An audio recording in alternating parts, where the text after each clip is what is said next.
ధనలక్ష్మి, నేను కూరగాయలకి వెళ్తున్నా. ఏమేం కూరగాయలు కావాలో నాకు ఫోన్ చేసి చెప్పు. హలో, ఏమేం తేవాలి కూరగాయలు చెప్పు. నీకు నచ్చిన కూరగాయలు తీసుకో. ఇక్కడ మరి వంకాయలు ఉన్నాయి, తీసుకురానా? వంకాయలు ఎవరు తింటారు?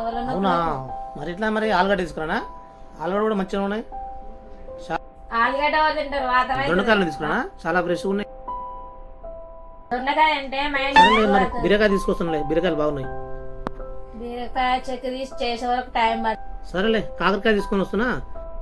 కాకరకాయ ఎవరు తింటారు? చేదు ఉంటది. ఏం చేయాలి దేవుడా, ఏడల్లో కూరగాయల షాపాలకు వచ్చి తీసుకోపోరు, ఇక్కడికి వచ్చినాక దేవాలి ఇద్దేవాలి ఇవ్వాలి ఇవ్వాలి అంటారు. సరేలే, మరి బెండకాయలు తీస్తున్నా. బెండకాయ ఎవరు తింటారు? బంక ఉంటది. మరి ఏం తేవాలి? వంకాయలేమో ఒళ్ళు నొప్పి లాంటివి, ఆలుగడ్డనేమో వాతం అంటివి, దొండకాయలు తీసుకుంటేనేమో ముద్దు పడుతుందంటివి, బెండకాయలేమో బంక అంటివి, కాకరకాయలు చేయదంటివి. మరి ఏం తేవాలి చెప్పు. ఇక నీకు నచ్చిన కూరగాయలు తీసుకోండా. నీకు నచ్చిన కూరగాయలు తీసుకోండా. సంసారం ఒక చదరంగం.